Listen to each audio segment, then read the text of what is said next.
Stop it now. I'm going to tell on you, you know. Oh. Hi, my name is Lisa B, and I'd just like to welcome you to Beaten But Not Broken. And basically, we're just going to have some conversation. It's just conversation with my guests from one survivor to the next. I'm going to try my very best to have to do a balance, not just about people who have been assaulted, and assault could be sexually, physically, psychologically, emotionally, and financially. Assault could take all forms. I'm going to try my utmost best to get some form of balance where I speak to someone, but I also have a solution of some sort that individuals can get help from. Today, a good friend of mine, we call her Lady Champagne, but her name is C.M. Lamar, right? Carol Lamar. So we're just going to talk to her about her book and her struggles and how she survived and dealt with it all. So we're here again with Carol Lamond, and it's Living with Secrets, the Untold Story. And Carol, there's some parts in your book, like when I first started to read your book, honestly, I think I just swallowed up at least 20 pages in like a second. I have so much things to do, but I couldn't put your book down. And your book, to me, I mean, when I was looking through it, some of the things that I was reading, you know, I'm emotionally, socially, sexually circumcised and partially dead. Like there's some words in here that I'm just wondering, like, what really happened to you that you'd put it in such context. The words are so, it's like a knife. When you read it, you feel like you're there. You feel like it's actually happening to you in your book. What made you decide to actually write it? Well, like I said before, it's like when I was younger and I've been trying to tell someone about what's happening with me, tell my mother, and they wouldn't listen, right? And now as an adult, I feel that I have the power to tell everybody that no matter what your situation is, your abuse is, it's best to talk about it, right? Because there's so many of us that's living in silence.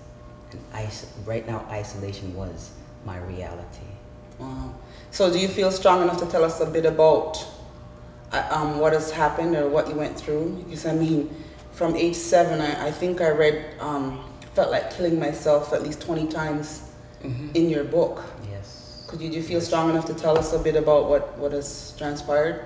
When you reach to that stage in life that you don't want to live no more, you're at that level where you say enough is enough. I don't want to bear this burden anymore. I don't want to carry this baggage anymore.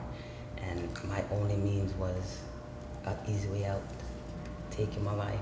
But I don't know, it's like each time I try to kill myself, it's like life keeps dragging me back. How many times did you attempt suicide? I think in my whole life, I think I attempted suicide about 10 times. Wow. So I read it, you said your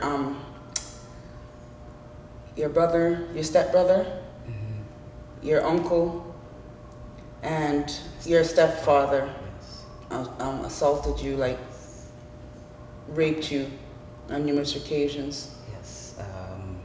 It started when I was 7 years old back in Jamaica. That's I would say my stepbrother, because it was my grandfather's stepson. So it's like he was like a brother to us. I was always afraid of him, always. I've always stuck with my brother, my older brother. But one day, it's like there's a van that me and my brother always played in, and I was in there playing one day. I had no idea what my brother was, right? So I was there playing by myself, and he came in there and had his way with me. Don't they always seem to find a way to get you alone? Yes, right. But it's like, even when I came to Canada and everything started all again, the rape and everything started again, it's like I didn't know what to do. I had nowhere to turn, no one to speak to.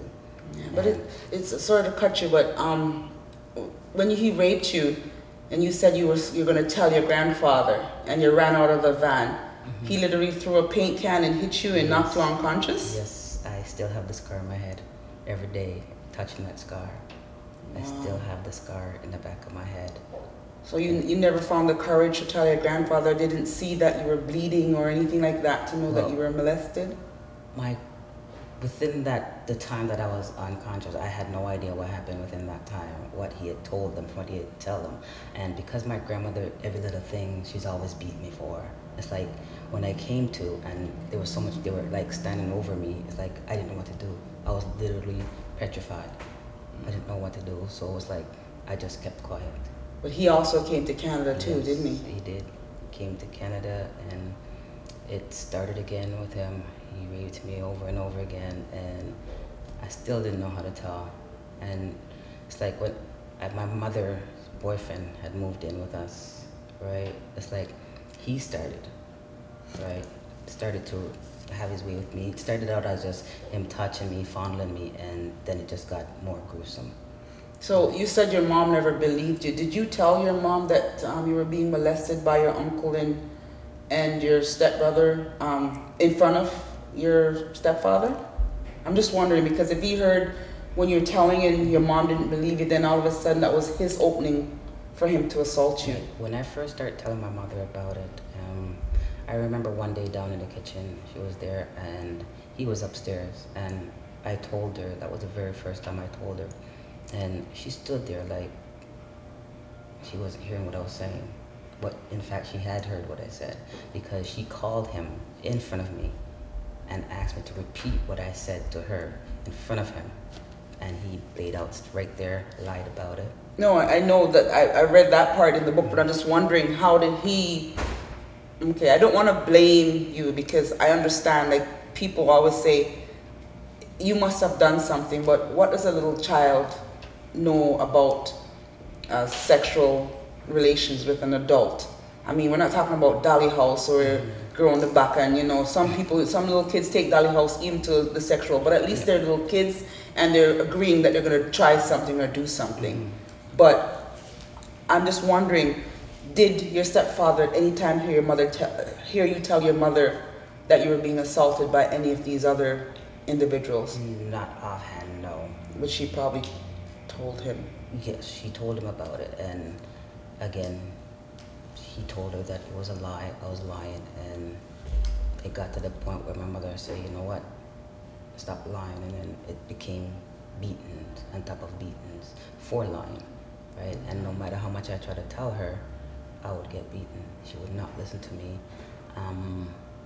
It's like I've tried numerous times and she wouldn't listen to me, and to the point where I say, I can't take it anymore, I'm gonna starve myself to death. I'm gonna kill. That was my first time saying I'm gonna kill myself. Okay, so I figure if I don't eat, then I'll die. Right? And when I passed out, about 2 weeks, I passed out at school, and it so happened that after I woke up, they brought me down to the guidance counselor and stuff like that when I got out, and they called the police because they figured something is wrong, because I said to them, I'm trying to starve myself to death. You're gonna die. Right, I want to die. And when the police came and went through it all, and I begged them not to take me to the hospital, stuff like that. I begged them not to tell my mother, because I know. You're juvenile, this is Canada, so that's an impossibility. Right, so it was crazy. Growing up was literally crazy. It was really hard for me. So I'm just wondering what your childhood must have been like, because you have, let's say in Jamaica you had your grandmother, right? And she was supposed to be your protector, the dominant one to oversee the family. Your grandfather seemed that he was much closer to you, but you didn't feel comfortable enough to tell him. Your grandmother used to beat you, now you come to Canada, your mother is beating you. You know, rape and beat just seems to go synonymous, like hand in hand in your life.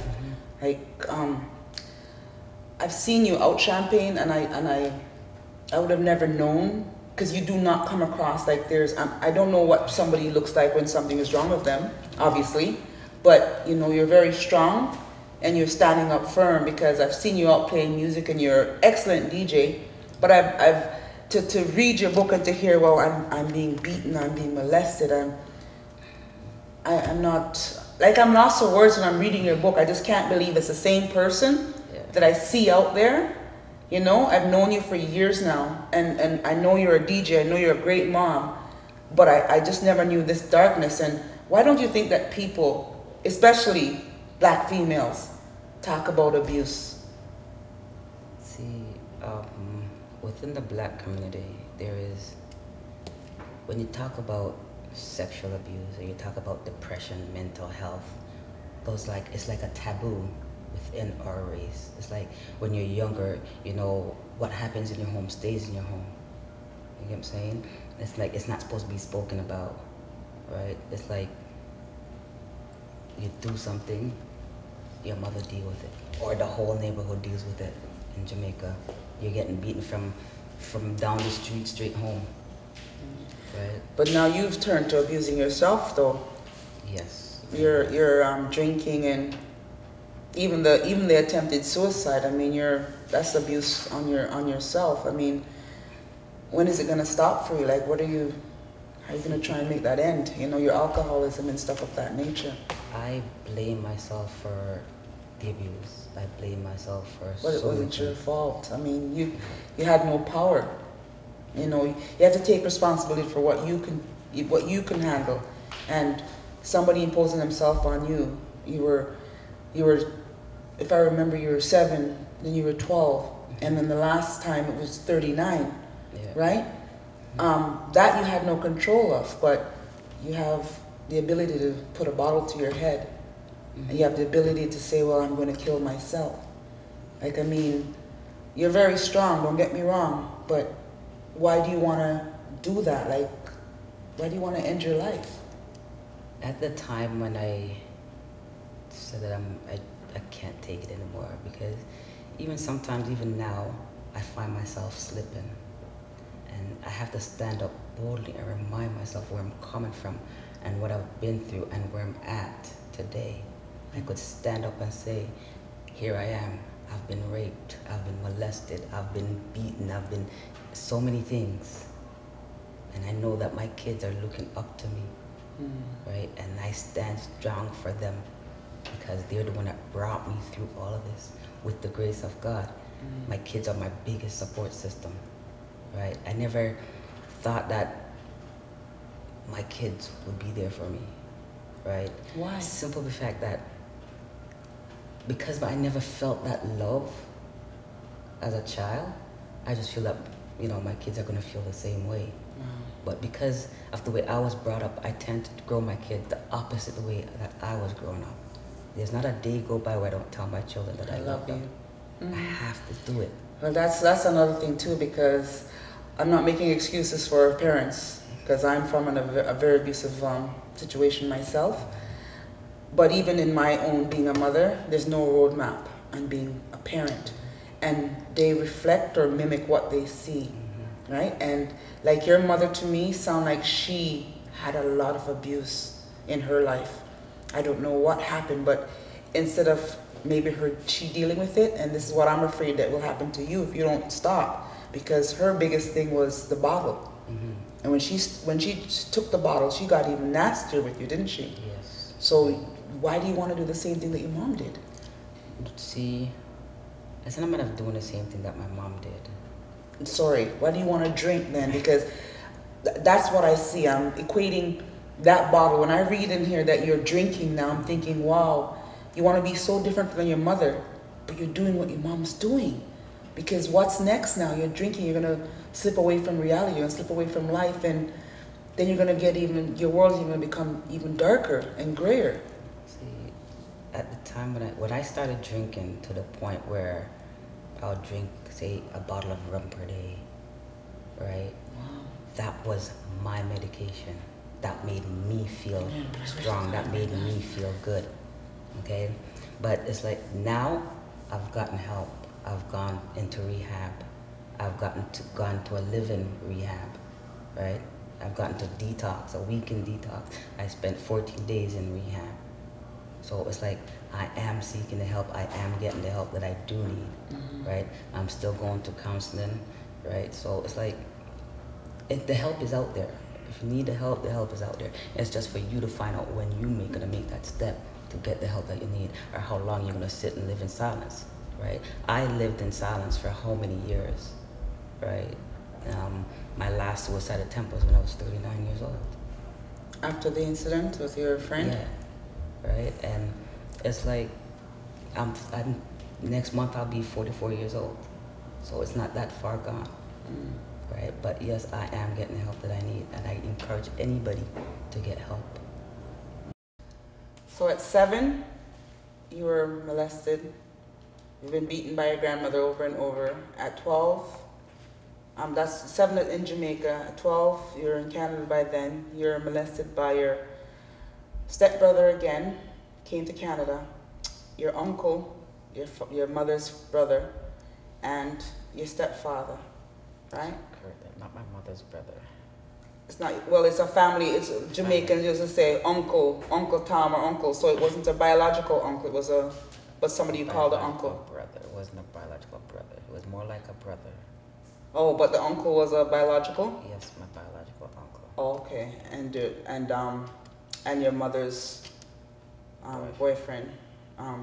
So at those age, we can understand that, you were young and you were extremely afraid because you were terrified every second you were going to get beaten because whatever you did wasn't right, and you were a liar, right? Right.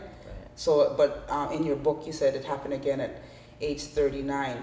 So at that point in your life, you're an adult now. You can call for help. I mean, even if the incident happened at that time, what actions, because I know I read in the book that you did take some actions, but what actions did you take against that person? Did they serve any time? Did anybody or any of the individuals that raped or molested you serve any time for assaulting you? Oh, my stepfather, he got arrested. I don't know how much time he did or how long he was in jail for, but I know he got arrested. The other two, I have no idea what happened to the other two, because at that point I was taken out of the home. Okay, I don't know what happened after that. I remember going to court for my stepfather. But not for your stepbrother or My uncle. Or your uncle? No, I don't know what happened to them, and I never had contact with my family from that point. Okay, at age 39, what had happened was my kids had a birthday party for me. It was on my birthday, and they invited all my friends that I know, and I was drinking a lot. I know, I read it. You were drinking again. That's what I'm talking about. The alcohol seems to play. And I felt that I had enough to drink, so I went to my bed. I wasn't in anybody's way. I was in my bed, house, yeah. and the person came and they did what they did to me. They molested me. They raped me. Can't even say molest. Okay, they raped me. Right? When I confronted him about it, he basically told me he didn't do anything that I didn't want him to do. Okay? Wow. I was drunk, so I went to my bed. Okay? I was in the privacy of my own bed. That gave no one any right. Okay? I did confront him about it, and I thought about it long and hard about, should I call the police? Should I charge him? And because he's been such an influence in my life, I choose not to. He came to counseling with me, right? And that's the way I resolved it. I dealt with it right away, right? That's what made it easier for me to get past that situation. And right now, he and I are closer than we've ever been. We are best friends right now, okay? So I think it's just me dealing with it right away, and instead of putting a distance between it or just sweeping it under the rug or acting like it never happened. That's what made me say, okay, you know what, that's another stepping stone for me to get over. Okay, so that's what happened when I was 39, right?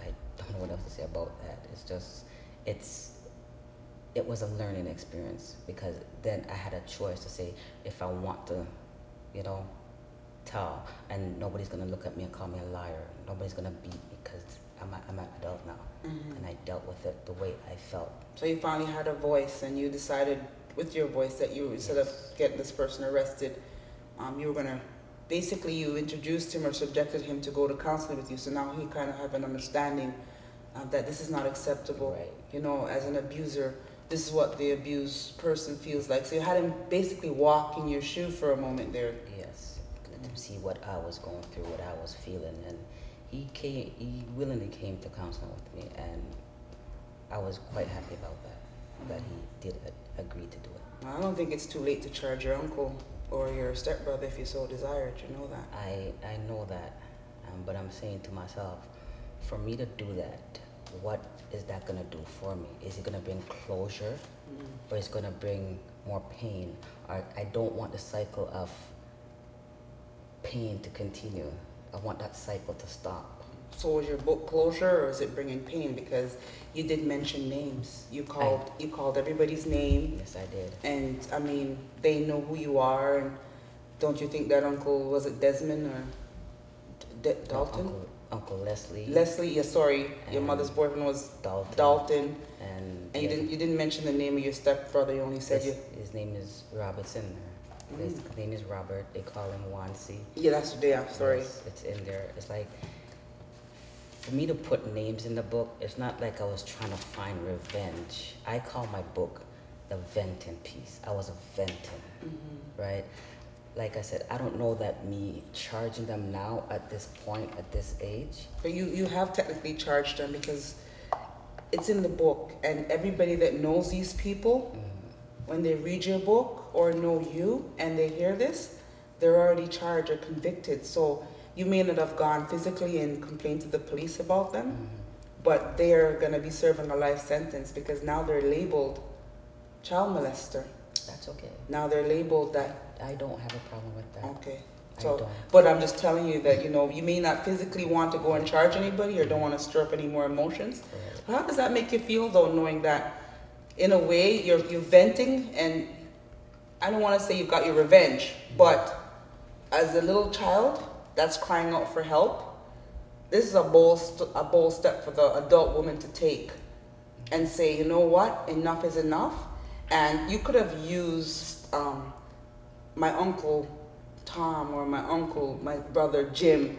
You call their name. How does it feel? Well, my book is, the way I look at it, is uncut. And if I pretty it up or take something away from it or add something to it, It's not going to be the same. It won't be. Okay. Right? So it's like, it's uncut. Everything is out there. It's as truth could get. Right? And I'm not going to be ashamed to say that, yes, I did this or I wrote this. I'm not going to. You shouldn't be ashamed. Right? It's a really good read. It's a really good story. It needs to be told. Right? How does your family react? I know your children, because I went to your book launch, and your immediate family, like your children and your friends, they supported you, and a lot of community leaders were there too. But how does I saw one of your sisters. So is that the one that you felt did not defend or protect you in the book? Yes, that's my sister, my older sister. That's the only sister I have. Writing this book, she has not read the book as yet. Wow. She has not read the book. I told her that she is in the book. Okay, but explaining the book to my sister it's like my sister told me things that she's gone through that I had no idea. So she had her own issues. She has her own issues. Like your mom might have had her own issues, and that's why I feel that my mother been through similar issues. That is why she portrayed it on me, right? So it's like the cycle just keeps going, right? And I think the cycle needs to stop somewhere, somehow. Any other feedback from any family members that have read the book? Because I saw a lot of you little young girls reading it or buying the book from you that night too.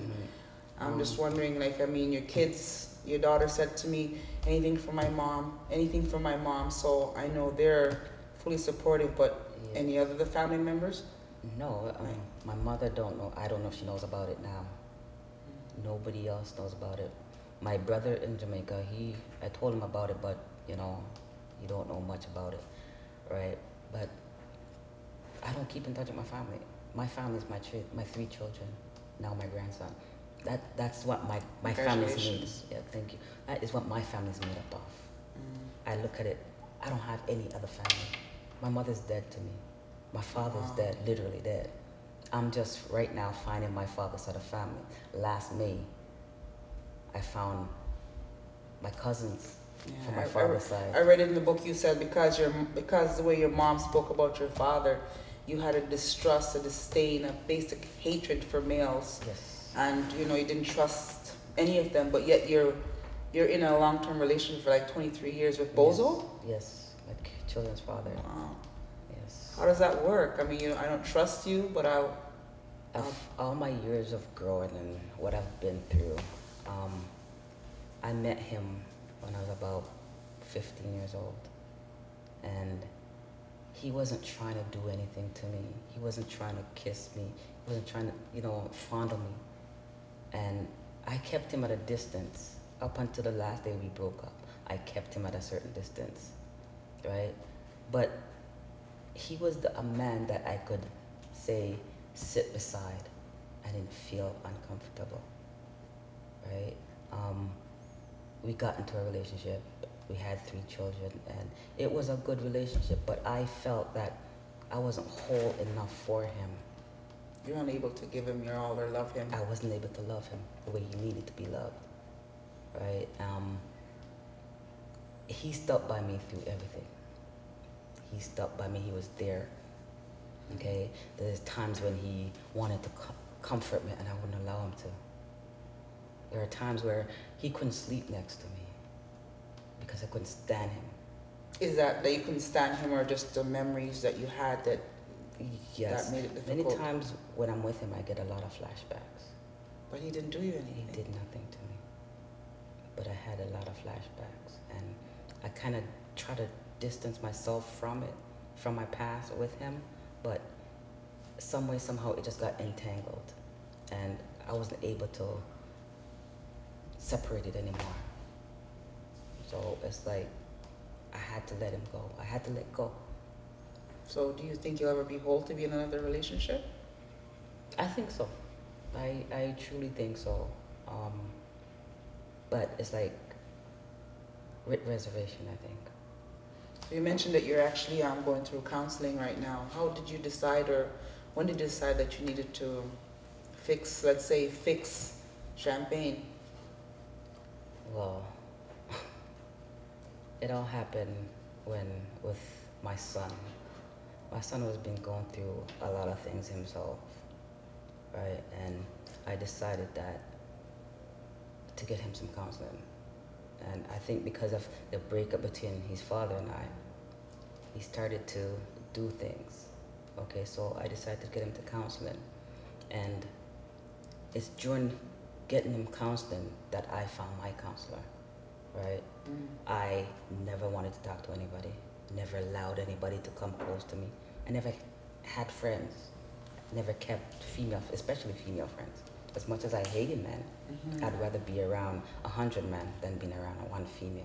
You were still comfortable, because as much as you didn't like what happened, that's what you knew, because the females in your life were abusing you, like verbally and physically, but as much as they were sexually assaulting you, they were still embracing you and giving you that hug and, unwanted or wrong attention, but they were giving you attention. So it's like when I got comfortable with the counselor, I kind of, say, okay, it's like I felt her out, right? I feel her out and see how she is with my son, okay? And that's how she became my counselor, right? My son was comfortable with her, I was comfortable with her, and that's when I started getting counseling. I got counseling through her, and then when that session was over, that part of the counseling was over, I went to my family doctor, and my family doctor hooked me up with a psychiatrist. And I've been seeing him, and it's a rough road, right? Still work in progress. I know. Right, so I'm really trying. I really appreciate you taking this time to have this conversation with me. I just have a few more questions in terms of reading your book. I'm like page 80. I have to confess I haven't finished it yet, but that little girl was still crying out on that last page that I read, saying, I'm still here. How do I get her out? You know, I'm 40 odd years of age, but this little girl is still crying to me. I want you to, at this moment, just, what would you say to a little girl that this is happening to her, a young person, or even an adult that is being molested? It could be, again, your situation is sexual and physical, but, you know, anybody that feels that they're molested, because in your book you do outline what a molester is, what abuse is, and stuff of that nature. And I appreciate it, because it's not only just telling you a story, but it's also a guide to what to do if something is happening, or what to do if you're uncomfortable. But what would you tell a young person? First of all, I would just say, talk. Somebody will listen. Even if you tell your little friend's gonna go and tell their mother. Parents, yeah. Okay, and it's gonna come right back. So it's like, talk. Do not keep it a secret. Okay, keeping secrets like this is just gonna kill you. It'll kill your soul. It'll kill your spirit. Right? A secret like this should be told. Do you still want to die? Do you still feel like you want to kill yourself? No, I don't. Wow. When did that change? No, I don't. That changed. It changed a few years ago. It changed. I mean, I have a lot to live for. I have a grandson now, my little angel, right? And my kids. How old are your children? Just if you I don't have mind a us. 24-year-old, a 22-year-old, and a 20-year-old, and a 6-month-old grandson. And they're my world. They're my 3 heartbeats. So no matter what happened to you, it didn't stop you from loving them? It did not. Didn't It stop never you? stopped And me then from you loving. never treated them? No. It's I learned to separate what I was going through with my kids. My kids don't never see me at that point where I'm at the stage of trying to kill myself. Right? I learned so hard how to Cover or mask or disconnect yes, from? because these things, especially depression, comes in many different forms. Depression wears many different masks, right? And mine came in, wow, so many different forms, right? All I would actually say to someone is that educate your children, educate them, their body parts, okay? Teach them what's good touch and what's bad touch. Okay, it's like you just need to talk. That's communication. Did they find out about your story through your book, or did you actually talk to them about My it? children? Yes, your children. My children knows my story briefly. They don't know the whole story. They have not read the book. They're afraid to read the book. Wow. They're afraid to read the book, right? Well, it's no longer a secret. You're not living with it anymore. It's all there, no. out in public. So sooner or later, if they don't read it, somebody's going to tell them. Yes. My son tried to read it, but he couldn't. It's a really hard read. The first 10 pages is very extremely heavy. Yes, it's a really hard read. It's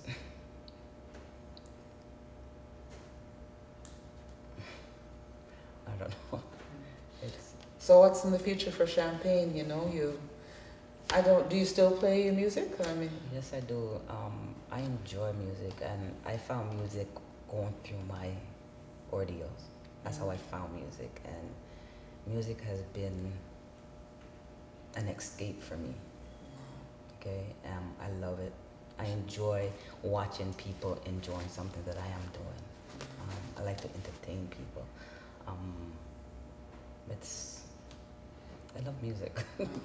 I don't see you living with your secret anymore, but I do see you talking your secrets or writing out yourself, because I saw it the other night. It seems like there's a lot of people that want you to say what's happening, even here, because when I spoke to my producer, you were one of the first people that I thought about, because I said she has a book, and I saw you down at an event, and I thought, wow, that'd be perfect.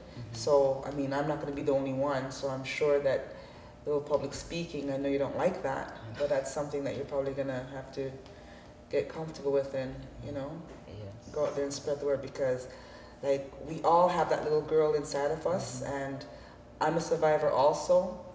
And honestly, it's like I mask mines with laughter and everything else except what. So I mean, you being here is therapy for me. You know, I hope it's therapy for you too. We can't keep these secrets anymore because they have to be told. It has to be told. It's a must.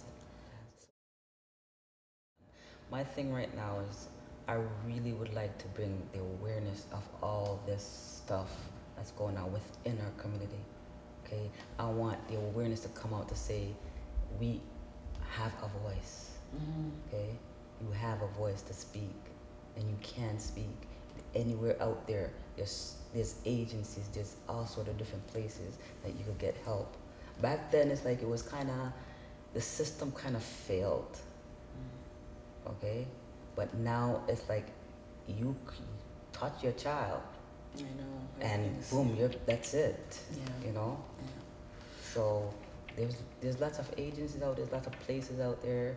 There's the Joan Manning counseling, right? There's a lot of places. Children's Kids Helpline and the Women's Abuse Shelter and stuff of that nature. We're gonna Rape Crisis Center. We're gonna give out a list at the end of our conversation, and everybody can contact. But I mean, you've been raped, you've been assaulted, you've physically been abused, you've mentally abused, you've also done some abusing, you've turned yourself into a little mini alcoholic and bulimic. Yes. Yeah. I suffered with that too. You suffered with that, but all of that now is under control. Everything is under control. I'm just living life Just right living. now. Just living life. Yes. Yes. There's so much has happened to you. But I'm so happy that you've overcome and you're stronger and you're better. I just want to say that as bad as it may seem or may have seemed, I mean, without all of that, Lady Champagne would not have come into being. And you need to understand and conquer that and say, all of that's made you who you are. It's not right what's happened to you, but that has made you who you currently are. And if anything in that chain had changed, you and I probably wouldn't be sitting here having this conversation. Mother, your secret is out. What's your plans? Where do you see yourself? Oh, I want to go back to school, study. I want to become a social worker. I want to be able to help other people that's going through or has gone through the same ordeal. Speaking to a lot of pastors, couple pastors, about speaking to their congregations.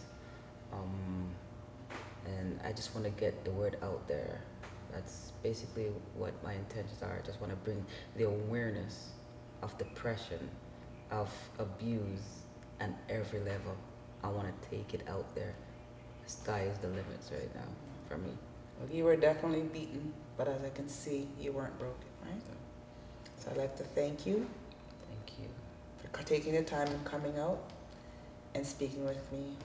I'd like to thank you for allowing me this opportunity to speak with you. Even though it's hard, I know my people will survive. Even when the storms of life are raging, I will survive. I'm a survivor. I am a survivor. Set them traps and catch we. Let's get them like a nice car. We don't care about criticize.